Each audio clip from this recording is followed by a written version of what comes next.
I blah. Acredite ou não, houve um tempo em que as autoridades acreditavam em vampiros. E não estamos falando da Idade Média, mas sim de um pleno século XVIII, quando médicos, militares e camponeses estavam convencidos de que os mortos estavam se levantando para sugar a vitalidade dos vivos. Cadáveres foram desenterrados, exames foram feitos, relatórios oficiais foram publicados. E o mais estranho de tudo documentado por um império.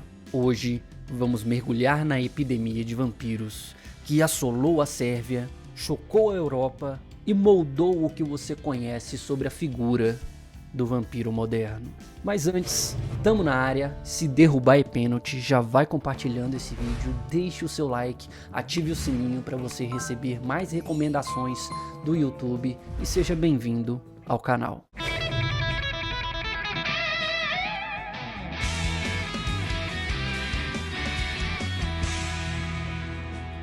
A figura do vampiro não nasceu com o Drácula. Lendas de sugadores de sangue existem há milênios, dos lâmias da Grécia Antiga aos Jiangxi da China, mas foi no leste europeu que o mito ganhou sua forma mais sombria. Os povos eslavos acreditavam que certas mortes trágicas ou não resolvidas impediam o descanso da alma, fazendo com que ela voltasse faminta. Estes seres eram chamados de Uppers ou Nosferatus e poderiam ser criados por maldições ou, caso alguém tirasse a própria vida, assassinato ou rituais incompletos de sepultamento. E a igreja até tentava combater essas crenças, mas elas já estavam enraizadas demais. Enterros com pedras na boca, estacas, decapitações e queima de corpos eram coisas cada vez mais comuns. Em 1725, na vila de Kissiljevo, peço perdão pela pronúncia porque é difícil para um caramba, um camponês chamado Peter Blegojevic morre. E até aí nada demais, mas 8 dias depois, 9 pessoas na vila morrem misteriosamente, supostamente tendo sido atacadas por Peter. O medo se espalhou como fogo. Os moradores exigiram a exumação do corpo. O resultado? O cadáver ainda tinha pele rosada, barba crescida, unhas longas e até sangue nos lábios. Um vampiro, eles disseram. E o padre local, pressionado pela comunidade, autorizou em que enfiassem uma estaca no peito do defunto. E segundo relatos, o corpo gritou e jorrou sangue. E esse foi o primeiro caso documentado que ganhou a atenção oficial das pessoas. E o surto se repete 2 anos depois, na vila de Medvedja. Outro nome difícil de falar, viu? O lugarzinho. E agora o Império Austríaco decidiu investigar seriamente. O médico militar Johann Flukinger é enviado ao local. Flukinger presencia uma série de exumações. Entre corpos examinados, alguns pareciam normais, mas outros apresentavam os mesmos sinais do caso anterior, sem decomposição visível, sangue na boca, barba e etc. O médico registra tudo em um relatório chamado Visum met Repertum, Visão e Repertório, assinado em 1732. Ele descreve detalhadamente os cadáveres e todas as medidas tomadas para neutralizá-los. Queima, estaca, decapitação.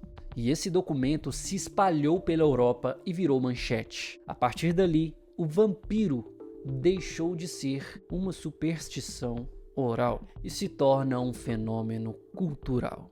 Hoje nós sabemos que muitos dos sinais observados em cadáveres podem ser explicados pela ciência. Após o falecimento, o corpo pode reter líquidos que se acumulam na boca. As unhas e cabelos não crescem, a pele os retrai. E alguns casos de catalepsia podem ter feito pessoas serem enterradas vivas. E isso explica muita coisa. Ainda assim, para um povo sem acesso nenhum à medicina moderna, tudo isso era aterrorizante. O medo transformava fatos naturais em evidências sobrenaturais. O relatório de Flückiger circulou pelas cortes europeias. Escritores e poetas se inspiraram nos relatos. A lenda se espalhou da Sérvia à Alemanha, da França para a Inglaterra. E em 1819 surge O Vampiro, de John Polidori, a primeira obra de ficção com um vampiro aristocrático. Depois vem Carmilla, em 1872. E em seguida, finalmente, o mais famoso de todos, Drácula, de Bram Stoker, em 1897. Assim, o mito do vampiro sempre se reinventa, mas tem origem nas histórias que contei para vocês. O terror virou literatura, a literatura se tornou cinema, e assim o vampiro se tornou eterno. E do ponto de vista científico, há explicações plausíveis para cada detalhe. Catalepsia, raiva, porfiria, intoxicação por fungos ou metais pesados, todas essas doenças poderiam causar sintomas confundidos com o vampirismo, como era conhecido na época. E a falta de conhecimento médico era o que aplicava o medo. Mas o mais fascinante era como essas histórias moldavam o comportamento das pessoas e ainda alimentam o imaginário popular até hoje. E uma curiosidade extra é que na Romênia, por exemplo, ainda se celebram festas folclóricas para espantar os vampiros. E em 2009, um vampiro foi encontrado em um túmulo veneziano com um tijolo na boca. E em algumas regiões da Sérvia, o mito ainda é levado a sério por algumas pessoas mais velhas. E muito obrigado você que acompanhou até aqui. Desde já, gostaria de dizer que eu poderia estar matando, estar roubando, estar divulgando o jogo do Tigrinho, que é pior ainda, mas eu não tô. Estou simplesmente pedindo para você se inscrever no canal, deixar o seu like, ativar o sininho, porque rapadura é doce, mas não é mole não.